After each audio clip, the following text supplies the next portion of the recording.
Dans cette vidéo, je vais vous présenter l'histoire de la Bible en 10 minutes. Et pour cela, je vais utiliser des cartes qu'on a fait imprimer avec des amis pour rendre les choses un peu plus visuelles. Imaginez qu'on fasse une partie d'échecs. Ça, c'est mes pions. Et ça, c'est les vôtres. Je vais faire le premier déplacement. Maintenant, c'est à vous de jouer. Imaginez maintenant que j'ai une excellente stratégie pour finir toute la partie d'échecs et faire échec et mat. Je vais faire ça, ça et ça. Je pense que là, vous allez dire, t'abuses un petit peu. Pourquoi? Parce qu'il y a des règles aux échecs. Et tout le monde sait que la règle de base, c'est qu'on joue chacun son tour. Je fais un déplacement, vous faites un déplacement. Avec Dieu, c'est pareil. Dieu a fait son premier déplacement. Il a créé le monde, il nous a créé chacun d'entre nous unique. Et c'était à nous de jouer. Et le déplacement qu'on a fait, c'est qu'on a désobéi à Dieu, on a péché. Dieu a vu ce déplacement, il a vu que c'était pas un bon déplacement, mais il a dit maintenant c'est à moi de jouer, et moi je vais aussi faire un déplacement. Je vais envoyer mon fils Jésus pour payer le prix de leur péché. Aujourd'hui, il y a des gens qui attendent toute leur vie et qui se disent si Dieu existe, il a qu'à se révéler à moi, il a qu'à me montrer. Mais ce qu'ils ne comprennent pas, c'est que Dieu, il a déjà fait son déplacement. Et Jésus sur la croix, il a dit tout est accompli. Maintenant, c'est à vous de jouer. Et ce déplacement, c'est la repentance. Et au moment où on va se repentir, Dieu va venir, il va nous donner un nouveau cœur. Et ensuite, au moment où on va être baptisé d'eau, il va venir et il va nous libérer du péché. Et au moment où on va demander le Saint-Esprit, il va venir tout de suite. Dieu, il attend qu'une chose, c'est qu'on fasse le déplacement. Il aimerait faire échec et mat. Il aimerait finir la partie. Il aimerait nous libérer, nous donner une nouvelle vie. Mais il attend que nous, on fasse un déplacement. Donc maintenant, je vais vous expliquer un peu plus comment tout a commencé. Au début, Dieu créa les cieux et la terre. Et il a créé un jardin parfait et magnifique. Et dans ce jardin, il y avait deux arbres particuliers. L'arbre de la vie éternelle et l'arbre de la connaissance du bien et du mal. Et puis Dieu a créé Adam et Ève. Et Adam et Ève et Dieu avaient une relation parfaite. Ils marchaient ensemble dans le jardin d'Éden. Et c'était parfait. Il n'y avait pas toutes ces guerres, toute cette haine, toute cette violence que l'on voit aujourd'hui. Dieu a dit à l'homme, tu peux profiter de tout ce jardin, de tout ce que j'ai créé pour toi. Mais il y a une chose que tu ne peux pas faire, c'est manger du fruit de l'arbre de la connaissance du bien et du mal. Et des gens demandent, mais pourquoi cet arbre était là dans le jardin d'Éden? S'il n'était pas là, ça aurait simplifié les choses. En fait, Dieu a voulu nous donner le choix. Parce qu'il nous aime, il a décidé de nous laisser libre. Et libre aussi de lui désobéir. Libre aussi de quitter sa présence. Et donc, vous connaissez l'histoire. Adam et Ève ont mangé du fruit interdit. À ce moment-là, le péché est entré dans l'humanité. Et l'homme est devenu fermé à Dieu. Adam et Ève ont eu des enfants, ils se sont multipliés, mais ces enfants se sont entretués. Et de génération en génération, les choses sont devenues de pire en pire. La jalousie, la haine, la violence, des meurtres, des guerres. Et on en arrive au monde d'aujourd'hui. Il suffit d'allumer la télé pour se rendre compte combien le monde souffre. Et il y a des gens qui peuvent se dire « mais moi je peux pas croire en un Dieu qui permette toute cette souffrance et que tous ces gens meurent ». Mais en fait la Bible est très claire et a annoncé toutes ces choses. Et en fait la cause de cette souffrance, c'est notre désobéissance envers Dieu. Aujourd'hui, on est fermé à Dieu. On est privé de sa gloire. Et ça c'est parce que le péché est entré dans l'humanité.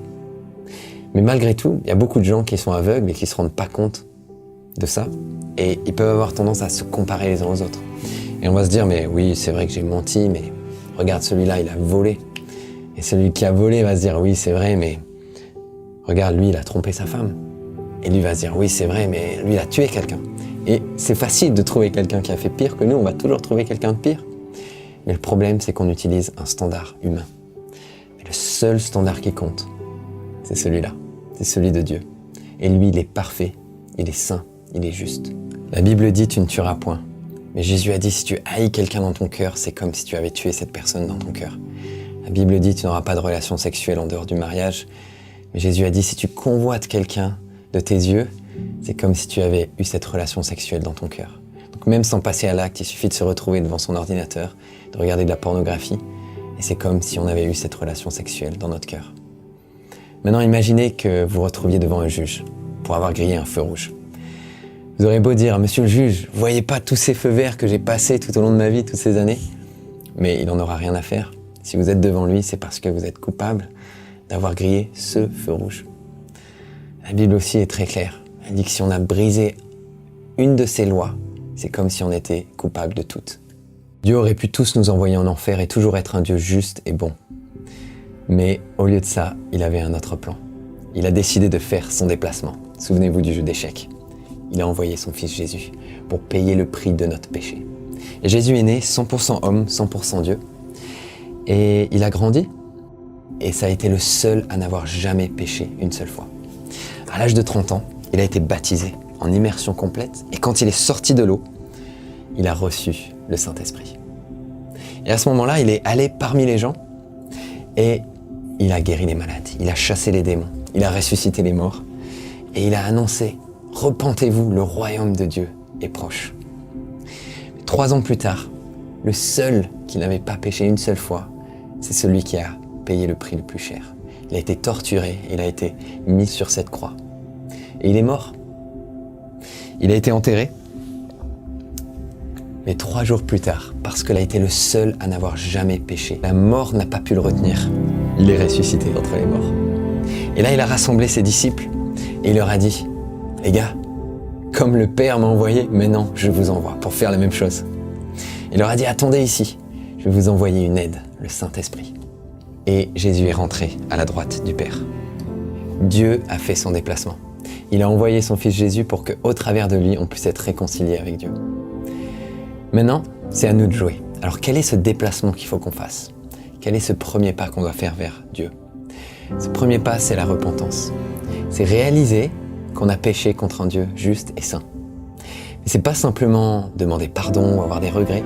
Ça commence par là.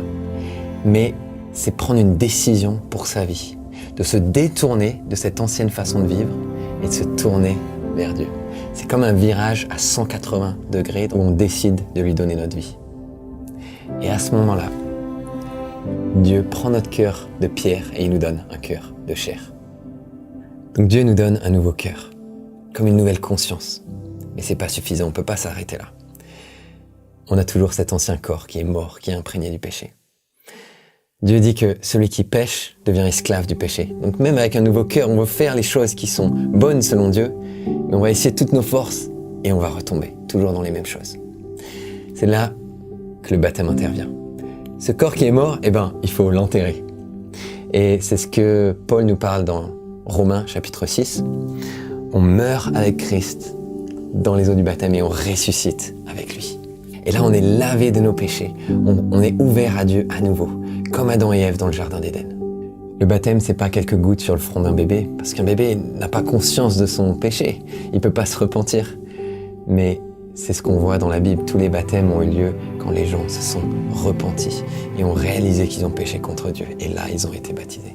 Maintenant qu'on est mort à notre ancienne vie de pécheur et qu'on est ressuscité avec lui, le péché n'a plus d'emprise sur nous. On est libre.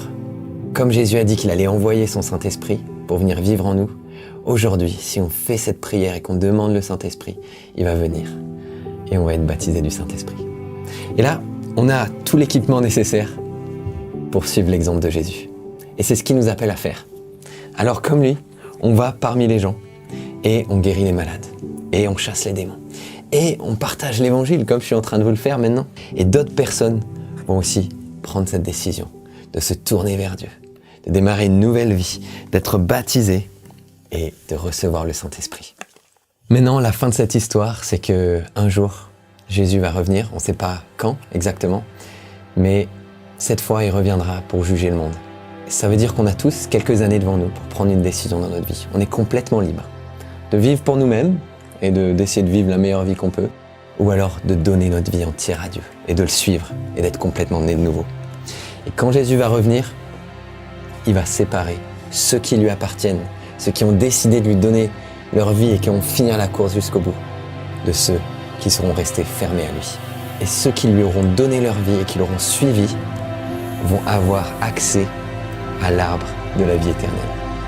Et ils vont vivre pour toujours auprès de Dieu. Et souvenez-vous que Dieu a déjà fait son déplacement. Il a envoyé son Fils Jésus pour que vous puissiez être réconciliés avec lui, pour qu'il paye le prix de votre péché.